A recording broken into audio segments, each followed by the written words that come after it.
ونعوذ بالله من شرور أنفسنا ومن سيئات أعمالنا من يهده الله فلا مضل له ومن يضلله فلا هادي له فأعوذ بالله من الشيطان الرجيم بسم الله الرحمن الرحيم يا أيها الناس اتقوا ربكم الذي خلقكم من نفس واحدة وخلق منها زوجها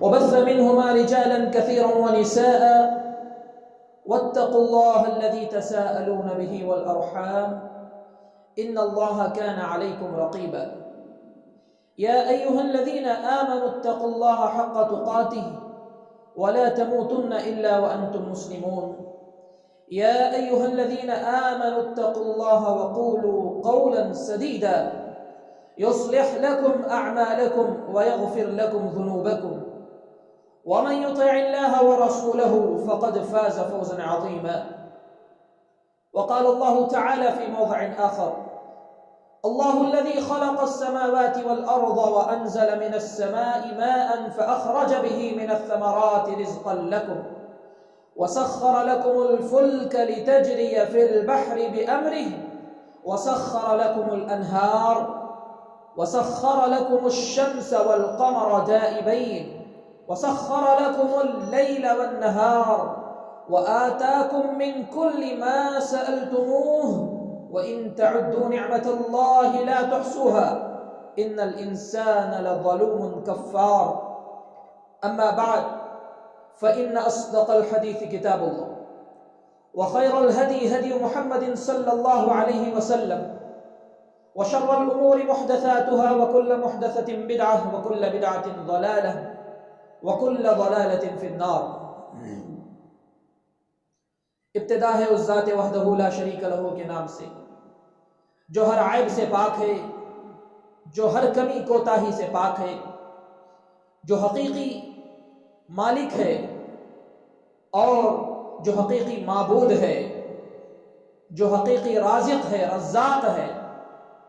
تمام تعریفیں اس اللہ کے لیے لائق اور سزاوار ہیں، اور اس کے بعد درود و سلام تمام انبیاء علیہم السلام پر، بالخصوص میرے اور آپ کے نبی خاتم النبیین والمرسلین جناب محمد رسول اللہ صلی اللہ علیہ وسلم پر۔ محترم سامعین، حاضرین مسجد، بزرگان محترم، نوجوانان اسلام، پردہ نشین خواتین اسلام، اس سے پہلے کہ میں آج کے عنوان کا آغاز کروں، چند باتیں اور کچھ التماسات آپ کے سامنے رکھنا مناسب سمجھتا ہوں۔ دیکھیے، دین کے اندر کسی چیز کو سمجھنے کے لیے کتاب اور سنت ہے۔ اب کوئی بندہ ہے جو آپ کو نہ جانتا ہے نہ پہچانتا ہے، لیکن اپنی زندگی میں اس کا کردار بڑا نرالا ہے۔ کیا آپ اس کی باتوں کو صرف اس وجہ سے نہیں سنیں گے یا اگنور کر دیں گے کہ اس بندے کا میرے ساتھ تعلق نہیں، یا عقیدت پرستی کی بنیاد پر دین نہیں ہے؟ یاد رکھیے، عقیدت پرستی لوگوں کے اندر، فلاں صاحب کتاب و سنت کے موافق بولے یا نہ بولے، میری عقیدت ان کے ساتھ ہے تو میں عمل بھی کروں گا اور سنوں گا، چاہے وہ کتاب و سنت کے خلاف۔ ایک قول ہے حضرت عمر کا یا کسی صحابی کا، کہا کرتے تھے لا تنظر الی من قال، یہ نہ دیکھو کہ کون بول رہا ہے، اس کا تعلق میرے ساتھ کیا ہے، یہ میرے ساتھ اٹھتا بیٹھتا نہیں ہے۔ انظر الی ما قال، دیکھو اس بات کی طرف جو بات وہ بول رہا ہے، انشاءاللہ اس کا ثبوت آج آپ دیں گے۔ اور یہ بھی میں درخواست کرتے چلوں کہ آپ آئے ہیں خطبہ سننے کی نیت سے، خطبہ سنیے، اور آپ کو پورا حق ہے، اگر آپ کو کوئی بات سمجھ میں نہ آئے تو آپ خطبے کے درمیان پوچھ سکتے ہیں، الحمدللہ آپ کو سمجھایا جائے گا، ادھر سمجھانے کے لیے کھڑے، رسم فارمیلٹیز پوری نہیں کی جاتی ادھر ہم کتاب اللہ کا اعلان آپ کو سناتے ہیں، رسول اللہ کا اعلان آپ کو سناتے ہیں، آپ کو حق ہے کہ آپ پوچھیں۔ سوئیں گے تو کہاں سے سمجھ میں آئے؟ بہرحال میں اپنے عنوان کا آغاز کرتا ہوں۔ خطبے کے دوران میں نے چند آیت کریمہ آپ کے سامنے تلاوت کی، جس میں اللہ تبارک و تعالیٰ نے اپنی نعمتوں کا اظہار بندوں کے سامنے کیا۔ کہا اللہ وہی ہے جس نے آسمان کو زمین کو پیدا کیا، خلق السماوات والارض، آسمان اور زمین کو پیدا کیا، پیدا کرنے کے بعد کیا کیا؟ وَأَنزَلَ مِنَ السَّمَاءِ مَاءً، آسمان سے اللہ نے پانی کو برسایا۔ اللہ کی نعمتیں گنتے جاؤ۔ فَأَخْرَجَ بِهِ مِنَ الثَّمَرَاتِ رِزْقًا لَكُمْ، پھر اس پانی کے برسنے کی وجہ سے اس کے قطرات جو زمین پر گرے اور زمین سے تمہارے لیے فَأَخْرَجَ بِهِ مِنَ الثَّمَرَاتِ رِزْقًا لَكُمْ، پھلوں سے رزق اللہ نے تمہارے لیے نکالا۔ وَسَخَّرَ لَكُمُ الْفُلْكَ، اور یہ بڑی بڑی کشتیاں جو سمندروں میں ایک بستی کی شکل میں ہوتی ہیں، جو یہ چل رہی ہوتی ہیں، اللہ تبارک و تعالیٰ کے حکم سے ان کا چلنا ہے، یہ بھی اللہ کی نعمت ہے۔ وَسَخَّرَ لَكُمُ الْأَنْهَارَ، یہ سمندر کی اتنی بڑی موجیں، ٹھاٹے مارتا ہوا سمندر اگر چاہے تو تمہاری کشتیوں کو ٹکڑے ٹکڑے کر دے، لیکن اللہ نے ان نہروں کو تمہارے تابع کر دیا۔ وَسَخَّرَ لَكُمُ الْأَنْهَارَ وَسَخَّرَ لَكُمُ الشَّمْسَ وَالْقَمَرَ دَائِبَيْنِ، یہ چاند اور سورج اپنی جگہ پر برابر آتے ہیں، برابر جاتے ہیں، یہ نظام اللہ نے تمہارے لیے بنایا۔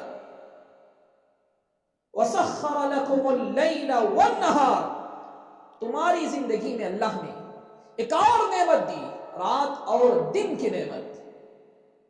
وَآتَاكُم مِّن كُلِّ مَا سَأَلْتُمُ، جو چیز تم نے مانگی اللہ نے اس سے بہتر دی اللہ نے۔ وَإِن تَعُدُّوا نِعْمَةَ اللَّهِ لَا تُحْصُوهَا، اگر تم اللہ کی نعمتوں کو شمار کرنا چاہو نا، حساب کرنے کے لیے بیٹھ جاؤ، لا تحصوها، تمہارے اندر یہ طاقت نہیں ہے کہ تم حساب کر سکو۔ ان الانسان لظلوم کفار، بے شک انسان بڑا ہی ناشکرا ہے۔ یہاں پر اللہ نے ایک نعمت کا خاص طور پہ ذکر کیا، کیا؟ لیل اور نہار، دن اور رات، یہ بھی اللہ کی بہت بڑی نعمت ہے۔ کیسے؟ اصل یہ دن اور رات جو ہے اسی کو ہم وقت کہتے ہیں۔ کیا کہتے ہیں؟ ٹائم، یہی وقت ہوتا ہے، اور انسان کی پوری زندگی اسی دن اور رات پر مشتمل ہوتی ہے۔ دن اور رات کے باہر جا ہی نہیں سکتا انسان، اسی وقت کی پابند انسان کی زندگی ہوتی ہے، دن اور رات کی پابند۔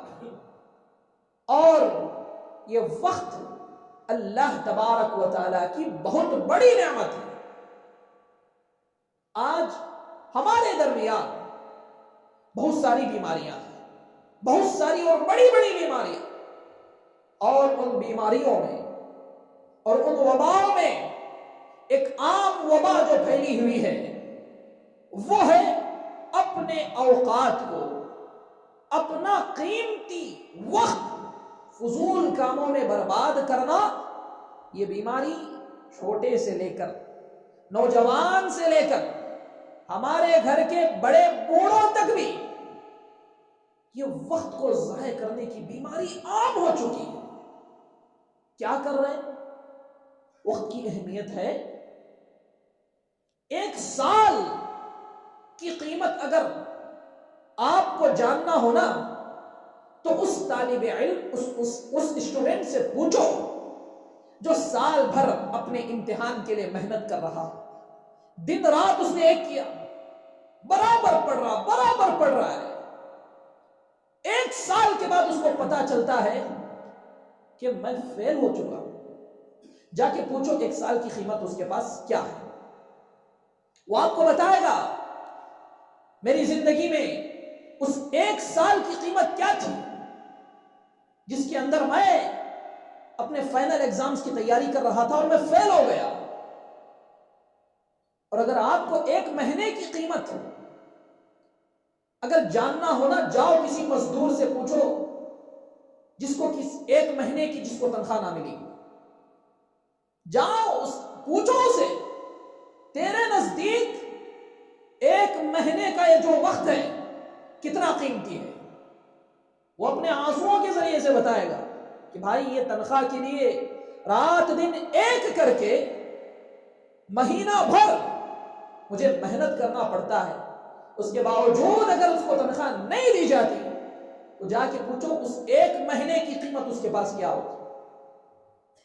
اور ایک ہفتہ، ایک وارم، 1 ویک، اس کی قیمت اگر کسی کو جاننا ہو تو جاؤ ہاسپٹلز میں اس مریض سے پوچھو جو بستر مرض پر اپنی ایڑیاں رگڑ رہا ہے، تیرے پاس ایک ہفتے کی کیا قیمت ہے. اور اگر آپ کو یہ جاننا ہو کہ ایک گھنٹے کی قیمت کیا ہے تو کبھی اس آدمی سے پوچھو جو کسی کا انتظار کر رہا ہو. اور ایک منٹ کی قیمت اگر جاننا ہو اس آدمی سے پوچھو جس کی ٹرین چھوٹ گئی صرف 1 منٹ کی وجہ سے. اگر 1 سیکنڈ کی قیمت جاننا ہو تو اس آدمی سے پوچھو 1 سیکنڈ میں جو بڑی لاری کے نیچے آنے سے بچ گیا. 1 سیکنڈ میں اللہ نے بڑے حادثے سے اس کو بچا لیا. کیا سمجھتے ہیں؟ یہ ہمارے نوجوان ہیں، اللہ کی پناہ ہے، اللہ کی پناہ. کہیں باہر نکلے چوراہوں پر، سڑکوں پر، اتنے مشغول گویا ایسا لگتا ہے کہ ان کو اپنی زندگی کی کوئی قدر و قیمت ہی نہیں. جبکہ اسلام میں، قرآن میں اللہ نے جگہ جگہ پر کبھی چاند کی قسم کھائی، کبھی سورج کی قسم کھائی، کبھی ستاروں کی قسم کھائی. جہاں پر اللہ نے ستاروں کی، چاند کی، سورج کی قسم کھائی ہے وہیں پر اللہ نے وقت کی قسم کھائی. سورہ فجر، والفجر، قسم ہے فجر کے وقت کی، ولیال عشر، اور قسم ہے 10 راتوں کی. اس سے آگے بڑھ کر دیکھیں اللہ نے قسم کھائی واللیل اذا یغشا، قسم ہے رات کی جب وہ چھا جائے، والنہار اذا تجلی، قسم ہے دن کی جب وہ روشن ہو جائے، والضحی، قسم ہے چاشت کے وقت کی. اور ایک قسم اللہ تبارک و تعالیٰ نے یہ بھی کھائی، والعصر، قسم ہے زمانے کی، قسم ہے عصر کے وقت کی. اور عصر کے وقت کی قسم کیوں کھائی اللہ نے؟ اس لیے کہ کہا گیا حافظوا علی الصلوات والصلاة الوسطی، اپنے تمام نمازوں کی حفاظت کرو، لیکن جو نماز درمیان میں آ رہی ہے اس کی خاص کر کے حفاظت کرو. کون سی نماز؟ عصر کی نماز. کیوں؟ اس لیے کہ بندہ عصر کے وقت میں اپنی تجارتوں کے عروج پہ ہوتا ہے، اپنے کمائیوں کے عروج پہ ہوتا ہے. اس وجہ سے اللہ نے عصر کے وقت کی قسم کھائی اور یہ بتایا کہ ان الانسان لفی خسر، ہر انسان وقت کے اعتبار سے خسارے میں ہے، نقصان میں ہے، گھاٹے میں ہے. اللہ نے یہ بتایا. اچھا، کون سا انسان خسارے سے بچ سکتا ہے؟ وقت کو کہاں پر لگایا جائے، وقت کو کہاں پر لگایا جائے. اللہ نے فرمایا ہر انسان وقت کے اعتبار سے خسارے میں، گھاٹے میں ہے، الا الذین آمنوا وعملوا الصالحات، مگر جو لوگ ایمان لے کر آئے معلوم ہوا کہ مومن کبھی اپنے وقت کو برباد نہیں کرتا، مومن کبھی ٹائم پاس نہیں کرتا، مومن کبھی بولو نا ٹائم پاس نہیں کرتا۔ جب کوئی بول رہے ہو تو وہ سنتا ہے، عمل کی نیت سے سنتا ہے، اپنی انا کو پیچھے رکھتا ہے، اپنی ذات کو پیچھے رکھتا ہے۔ ایسا اس کی کیفیت نہیں ہوتی کہ ناصح نصیحت نہ کر دل میرا گھبرائے، میں سمجھوں اسے دشمن جو مجھے سمجھائے۔ مومن کی زندگی میں کیفیت نہیں ہوتی۔ مومن اپنی وقت کی قیمت کو جانتا ہے، وہ جانتا ہے کہ وہ جمعہ کے خطبے کے لیے آدھا گھنٹہ اگر نکال کے آیا ہے تو وہ نہیں سوئے گا، وہ جانتا ہے کہ اگر پونا گھنٹہ نکال کے آیا ہے تو وہ ادھر ادھر نہیں دیکھے گا، وہ یہاں سے کچھ لے کر جائے گا، وہ وقت کا پابند بن کے جائے گا۔ آمنو، ایمان لانے والا کبھی اپنے وقت کو برباد نہیں کرتا۔ ایمان لانا کافی نہیں میرے بھائیوں، وعاملوا الصالحات، ایمان لانے کے بعد اپنے قیمتی اوقات کو اعمال صالحہ، اعمال صالحہ میں کیا کیا ہے؟ نماز سب سے اونچے، اس کے بعد ساری چیزیں۔ آپ تجارت کر رہے ہیں، حلال طریقے سے تجارت کر رہے ہیں، حرام سے بچ رہے ہیں، یہ بھی عمل صالح ہے، یہ بھی عمل صالح ہے۔ اپنی آنکھوں کو غلط چیزوں کے دیکھنے سے بچا رہے ہیں، اپنے کانوں کو غلط چیزوں کے سننے سے بچا رہے ہیں، اپنے دل کو کسی کی حسد سے، کسی کی بغض سے اور کسی کے عناد سے اپنے دل کو پاک رکھ رہے ہیں۔ یاد رکھنا یہ بھی عمل صالح ہے، یہ بھی نیک عمل ہے۔ اور وَتَوَاصَوْا بِالْحَقِّ، جو حق کی طرف بلائے۔ دنیا میں سب سے زیادہ حق بات کون سی؟ اب بتائیے، پوری دنیا میں سب سے زیادہ سچی اور حق بات کون سی ہے؟ توحید ہے، ظاہر سی بات۔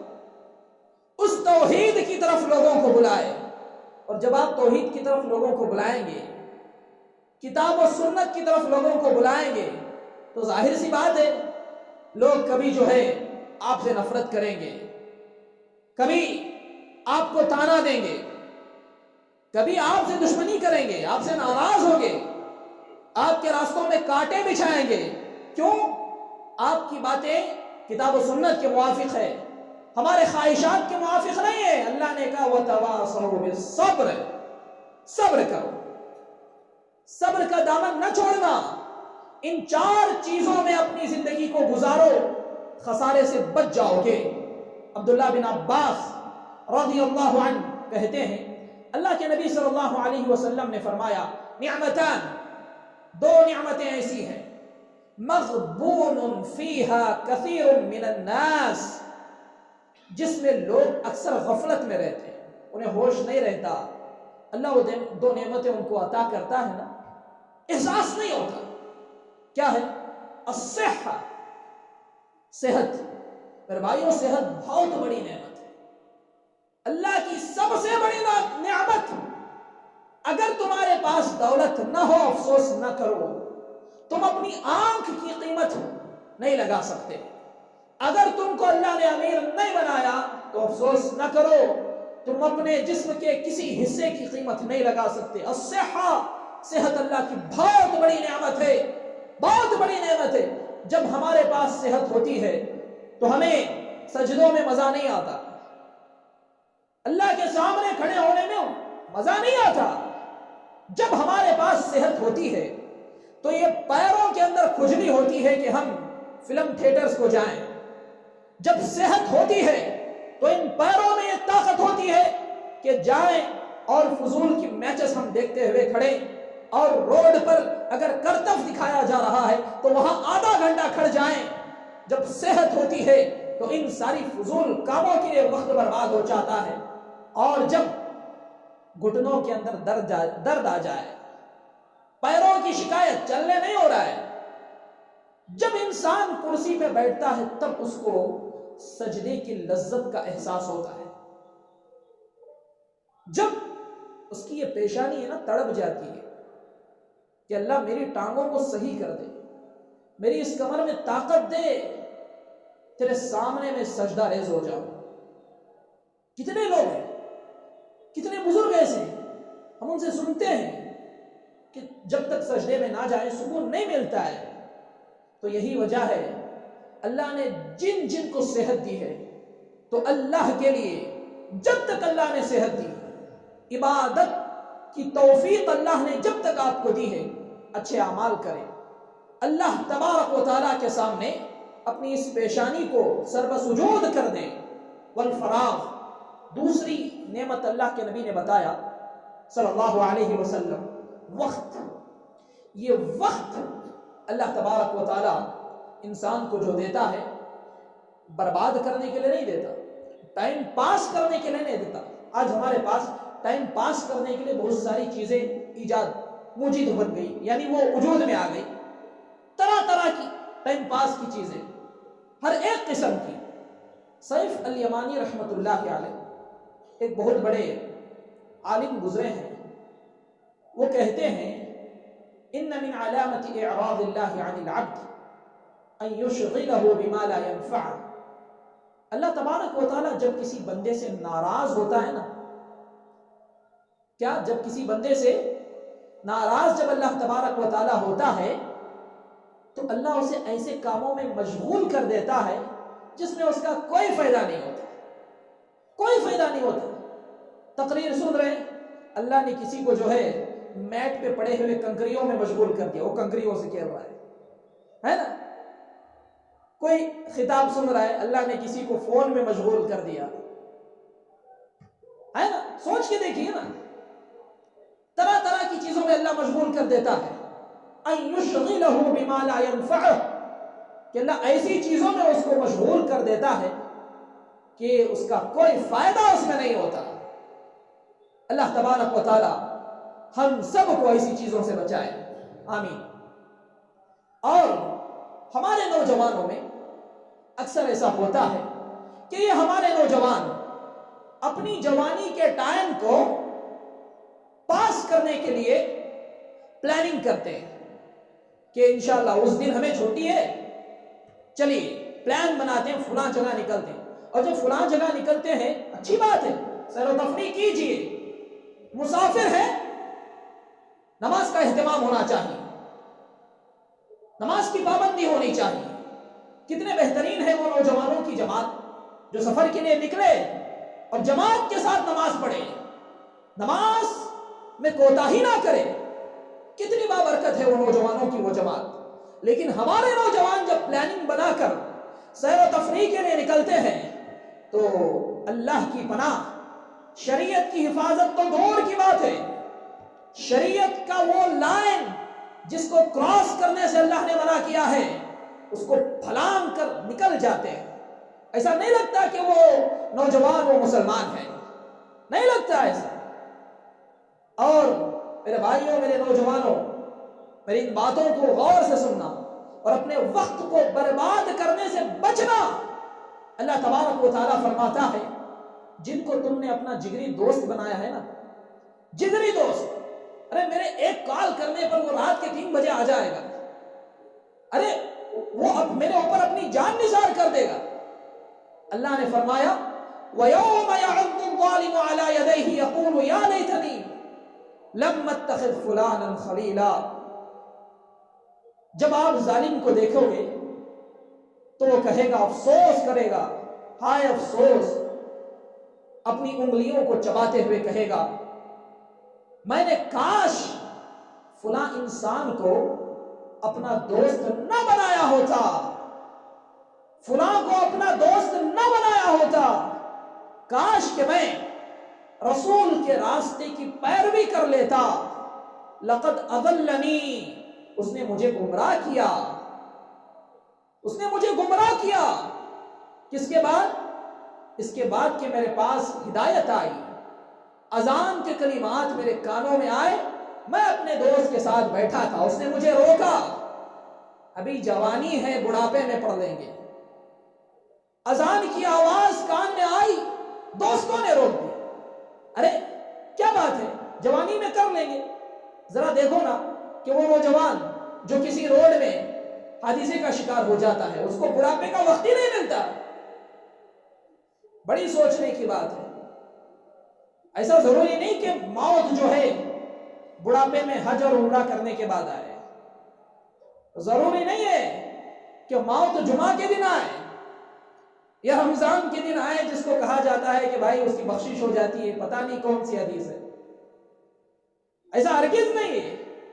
موت اس وقت بھی آ سکتی ہے جب آپ سجدے میں ہو، موت اس وقت بھی آ سکتی ہے جب آپ اللہ کی نافرمانی میں ہو، موت اس وقت بھی آ سکتی ہے جب آپ اپنے دوستوں کے ساتھ عیاشی میں مشغول ہو، موت اس وقت بھی آ سکتی ہے جب آپ کے کان گناہوں کی لذت سے بھر چکے ہو۔ میرے بھائیوں، کوئی موت کی گارنٹی نہیں۔ تو میرے نوجوانوں ذرا بتلاؤ تو صحیح، یہ وقت کی پلاننگ کر کے تم اپنے وقت کو برباد کر کے کون سے مقصد کو حاصل کرنا چاہتے ہو؟ اللہ نے فرمایا کہ ایسا انسان قیامت کے دن بڑا افسوس کرے گا، ارے کاش وہ فلاں آدمی تھا، اس کو میں نے اپنا دوست نہ بنایا ہوتا۔ میں کہتا ہوں دوستی کیجیے، اچھی بات ہے، لیکن ایسے لوگوں سے دوستی کرو جو آپ کو اللہ کے دین کے قریب کرے، مسجد کے قریب کرے۔ اس بنیاد پہ دوستی مت کرو کہ فلاں آدمی پیسے میں بڑا جو ہے آگے پہنچا ہوا ہے، عہدے میں بڑا آگے پہنچا ہوا ہے، اس کے پاس کرسی ہے، اس کے پاس پاور ہے۔ اسلام میں دوستی کا معیار، میرے بھائی، اسلام میں دوستی کا معیار پیسہ، عہدہ، ڈگریاں نہیں ہے۔ اسلام میں دوستی کا معیار جو ہے نا وہ تقویٰ ہے، وہ تقویٰ ہے۔ اور اسی وجہ سے اللہ کے نبی صلی اللہ علیہ وسلم نے ایک اچھے اور برے دوست کی مثال سے لوگوں کو سمجھایا کہ اچھا انسان کا دوست بننا زندگی میں کتنا ضروری ہے، کتنا اہم ہے۔ اللہ کے نبی صلی اللہ علیہ وسلم نے فرمایا مثل الجلیس الصالح والسوء كحامل المسك ونافخ الكير فحامل المسك إما أن يحذيك وإما أن تبتاع منه وإما أن تجد منه ريحا طيبا ونافخ الكير إما أن يحرق ثيابك وإما أن تجد منه ريحا خبيثا۔ اللہ کے نبی نے فرمایا ایک اچھے اور برے دوست کی مثال ایسی ہے، اچھا دوست عطر بیچنے والے کی طرح ہے، جو عطر فروش ہوتا ہے، عطار ہوتا ہے، جو عطر بیچتا ہے۔ اگر آپ عطر کی دکان والے سے دوستی کریں گے، آپ اس سے ملنے کے لیے جائیں گے، یا تو آپ اس سے کچھ خریدیں گے یا کم از کم وہ آپ کو عطر کی شیشی ہدیے میں دے گا، یا نہیں تو کم از کم اس سے اچھی خوشبو آئے گا۔ کتنی بہترین مثال پیارے نبی نے دی، غور کیجئے صلی اللہ علیہ وسلم، آپ کو اس سے خوشبو آئے گی۔ یہ اچھے دوست کی مثال ہے۔ اور برے دوست کی مثال اللہ کے نبی صلی اللہ علیہ وسلم نے فرمایا بھٹی میں جو آگ جلانے والا ہوتا ہے، اگر اس کی دوستی آپ سے ہو، آپ اس سے ملنے کے لیے جائیں گے، یا تو وہ آپ کے کپڑے کو جلا دے گا آگ کے ذریعے سے، آگ کی چنگاریوں کے ذریعے سے، یا نہیں تو کم از کم بدبو پسینے کی آپ ضرور محسوس کریں گے۔ چنانچہ اللہ کے نبی صلی اللہ علیہ وسلم نے فرمایا کہ اچھے اور برے دوست کی مثال ایسی ہے، تو لہٰذا اپنی دوستی کو، اپنی یاری کو نوجوانوں دین کی بنیاد پر رکھو، اخلاق کی بنیاد پر رکھو، تعلیم، دینی تعلیم کی بنیاد پر رکھو۔ پیسوں کی بنیاد پر دوست نہیں بنائے جاتے، عہدے کی بنیاد پر رشتہ داری نہیں بنائی جاتی، دوستی بنائی جاتی ہے دینداری کی بنیاد پر، اخلاق کی بنیاد پر، اچھے کردار کی بنیاد پر۔ ورنہ یہ بات یاد رکھنا، جن محفلوں میں بیٹھ کر، جن مجلسوں میں، جن پارٹیوں میں بیٹھ کر تم اپنا وقت برباد کرتے ہو، اللہ کے نبی صلی اللہ علیہ وسلم نے فرمایا ما جلس قوم مجلسا لم يذكروا الله ولم يصلوا على نبيهم الا كان مجلسهم وترة عليهم يوم القيامة ان شاء الله عفا عنهم وان شاء اخذهم۔ اللہ کے نبی فرماتے ہیں جب کوئی قوم ایسی مجلس میں بیٹھتی ہے جس میں نہ اللہ کا ذکر ہو نہ نبی صلی اللہ علیہ وسلم پر درود ہو، ایسی محفلیں، ایسی مجلسیں ان مجلس والوں کے اوپر وبال بن جاتی ہیں قیامت کے دن، وَتِرَةٌ عَلَيْهِمْ يَوْمَ الْقِيَامَةِ۔ اگر اللہ تبارک و تعالیٰ چاہے تو معاف کرے، اور اگر اللہ تبارک و تعالیٰ چاہے تو پکڑ لے۔ میرے بھائیوں، وقت بڑی قیمتی چیز ہے، بڑی قیمتی چیز ہے۔ امام شافعی رحمۃ اللہ علیہ فرماتے ہیں سورہ عصر جو میں نے آپ کے سامنے اس کی تلاوت کی اور کہا کہ اپنے اوقات کو سورہ عصر کی تعلیم کے پابند بناؤ، امام شافعی فرماتے ہیں اللہ تبارک و تعالیٰ اگر قرآن کی کوئی سورت نازل نہیں کرتا اور صرف سورۃ العصر، اللہ تبارک و تعالیٰ صرف سورۃ العصر والعصر ان الانسان لفی خسر الا الذین آمنوا وعملوا الصالحات وتواصوا بالحق وتواصوا بالصبر، اگر صرف یہ اتارتا تو یہ چیز بندوں کی ہدایت کے لیے کافی ہو جاتی، کافی ہو جاتی۔ اور صحابہ کا کیا معمول تھا بتائیں؟ جب ہم ایک دوسرے سے ملتے ہیں تو گالی گلوچ، پتہ ہے نا، جب ایک دوست اپنے دوست سے ملتا ہے سلام کرام بعد میں، سب سے پہلے پیار و محبت کا اظہار گالیوں سے ہوتا ہے۔ صحابہ کا معمول کیا تھا؟ صحابہ جب ایک دوسرے سے ملتے تھے تو وہ ایک دوسرے کو سورہ عصر کی تلاوت پڑھ کر سناتے، جب جدا ہوتے تو سورہ عصر کی تلاوت کر کے جدا ہوتے۔ اتنی بڑی اہمیت والی یہ سورت ہے۔ اور آج میرے بھائیوں، ہم لوگ اپنے اوقات کو برباد کرنے کے لیے طرح طرح کی کتابیں پڑھتے ہیں، ناولز، ڈائجسٹ۔ اب تو پڑھنے کا زمانہ نہیں رہا۔ جب ٹی وی کا زمانہ نہیں تھا، لوگوں کے اندر وقت کو کاٹنے کے لیے کہانیاں اردو کی، تمل کی، کنڑ کی، جو من گھڑت کہانیاں پریوں کی، جنوں کی لوگ پڑھتے تھے بڑے شوق سے۔ جب یہ ٹی وی کا زمانہ آ گیا تو کتابیں بھی چھوڑ گئی۔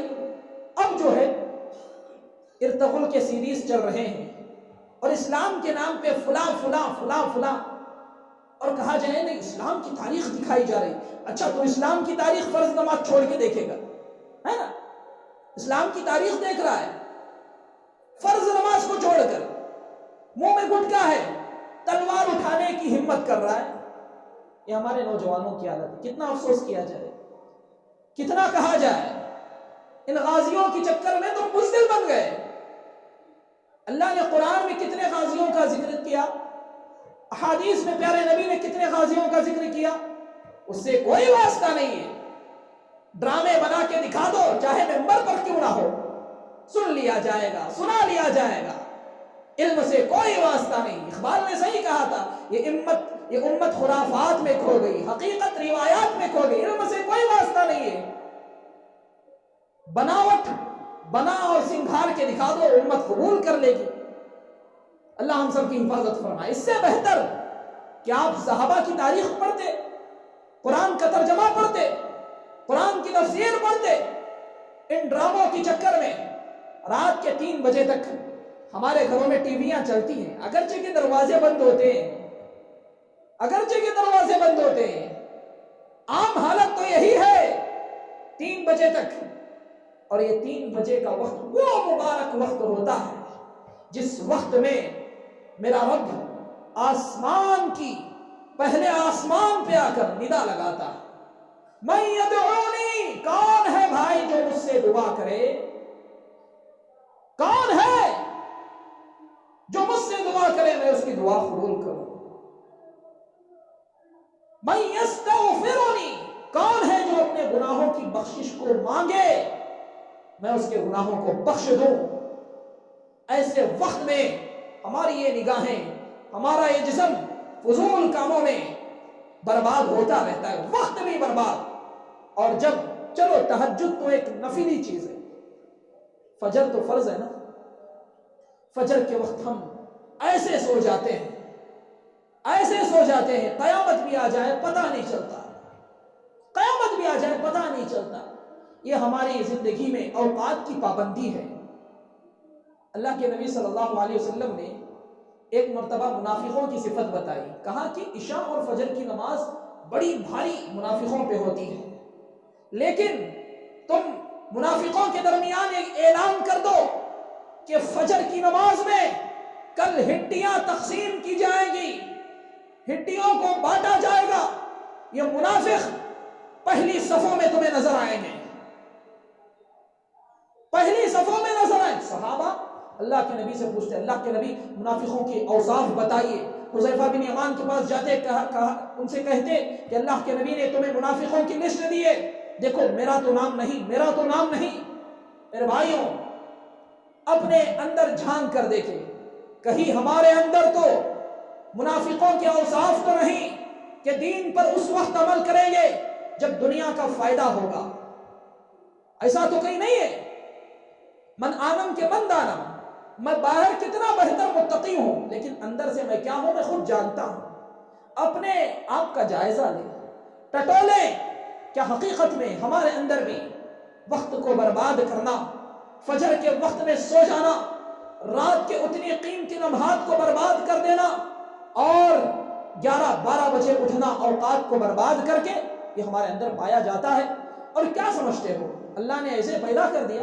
ایک چونٹی کی پیدائش اللہ تبارک و تعالیٰ فرماتا ہے وَمَا خَلَقْنَا السَّمَاءَ وَالْأَرْضَ وَمَا بَيْنَهُمَا بَاطِلًا، زمین اور آسمان کے درمیان ایک تنکا بھی ہم نے بیکار میں نہیں بنایا، بیکار میں نہیں بنایا. اور تم کیا سمجھتے ہو؟ تم کو اللہ نے اشرف المخلوقات بنایا، مسجود ملائکہ بنایا، تم کو ایسے ہی پیدا کر دیا اللہ نے. اللہ سوال کرتا ہے افحسبتم، کیا تم نے یہ گمان کر لیا، یہ خیال کر لیا انما خلقناکم عبثا، کہ تم کو ایسے ہی فضول اور بیکار پیدا کر دیا گیا ہے، وانکم الینا لا ترجعون. کیا سمجھتے ہو ہمارے سامنے کھڑے ہونا نہیں ہے؟ کل ہمارے سامنے تم نہیں کھڑے ہوگے. اللہ فرماتا ہے فتعال اللہ الملک الحق، نہیں، اللہ بہت بلند ہے کہ کسی چیز کو بیکار پیدا کرے. فتعال اللہ الملک الحق لا الہ الا هو رب العرش الکریم، اس کے علاوہ کوئی معبود نہیں. ارے وہ تو رب کریم ہے، عرش والا ہے، وہ کسی چیز کو بیکار نہیں پیدا کر سکتا. پیارے نبی صلی اللہ علیہ وسلم نے ایک صحابی کو نصیحت کی اور فرمایا اغتنم خمسا قبل خمس، 5 چیزوں کو 5 چیزوں سے پہلے غنیمت سمجھو. شبابک قبل حرمک وصحتک قبل سقمک، اپنی جوانی کو اپنے بڑھاپے سے پہلے غنیمت سمجھو، اپنی صحت کو اپنی بیماری سے پہلے غنیمت سمجھو، اور اپنے اوقات کو، اپنے فارغ اوقات کو اپنے مشغول اوقات سے پہلے غنیمت سمجھو، اپنی موت کو، اپنی حیات کو اپنی موت سے پہلے غنیمت سمجھو. اور اللہ کے نبی صلی اللہ علیہ وسلم نے یہ فرمایا کہ آدمی سے جب تک 5 چیزوں کے بارے میں سوال نہیں کیا جائے گا تو آدمی اللہ کے دربار سے ہل نہیں سکتا. اللہ کے نبی فرماتے ہیں لا تزول قدم ابن آدم یوم القیامت عند ربہ حتی یسأل عن 5، کہ جب تک 5 چیزوں کے بارے میں سوال نہیں کیا جاتا آدمی کے اندر اتنی طاقت نہیں ہے کہ وہ اللہ کے دربار سے ادھر ادھر ہٹنے کی جرأت کرے. اللہ تبارک و تعالیٰ فرماتا ہے عن عمرہ فیما افنا، عمر کے بارے میں سوال کیا جائے گا کہ تمام عمر کہاں گوا کے آیا ہے. وعن شبابہ فیما ابلا، جوانی کے بارے میں پوچھا جائے گا کہاں پہ برباد کر کے آیا ہے. جوانی کی طاقت کو عیاشی میں لگایا یا اللہ کی عبادت میں لگایا. اور مال کے بارے میں 2 سوال کیے جائیں گے من این اکتسب ومن این انفق، کہ کہاں سے کمایا اور کہاں پر خرچ کیا. اور 5ویں چیزیں پوچھی جائے گی وماذا عمل فیما علم، جو چیز اس نے، جو علم حاصل کیا اس چیز پر، اس علم پر اس نے کتنا عمل کیا. یہ 5 سوالات مجھے اور آپ سے کیے جائیں گے. اور ضرورت اس بات کی ہے کہ ہم اپنے دن اور رات کے اوقات کی پابندی کریں اور اپنے جو ہے اوقات کا ایک نظام بنائے، کس وقت میں ہمیں عبادت کرنا ہے اور کون سا وقت ہمارے کاموں کا ہے. ایسا بھی نہ ہو کہ ایسا آپ اللہ اللہ کرتے بیٹھ جائیں کہ آپ کی تجارت پر اثر پڑ جائے، یا بالکل ہی آپ مسجد کو اس طرح چھوڑ دیں کہ تجارت میں مشغول ہو جائیں اور اللہ کے نام سے ایک دم غافل ہو جائیں. ایسا بھی نہ ہو، بلکہ اپنے اوقات کو ترتیب دیں، نظام بنائیں اور اس بات کو طے کر لیں کہ کب مجھے کیا کرنا ہے. یقیناً اللہ تبارک و تعالیٰ وقت میں بڑی برکت دے گا. میں اللہ تبارک و تعالیٰ سے دعا کرتا ہوں کہ اللہ تبارک و تعالیٰ ہمیں اپنے اوقات کو برباد کرنے سے حفاظت فرمائیں. اللہ تبارک و تعالیٰ ہمارے ایمان کی حفاظت فرمائیں. اللہ تبارک و تعالیٰ ہمارے توحید کی حفاظت فرمائیں. جو کچھ کہا گیا سنا گیا، کہنے والے کو سننے والوں کو اللہ تبارک و تعالیٰ عمل کی توفیق عطا فرمائیں. آمین. وما علینا الا البلاغ المبین.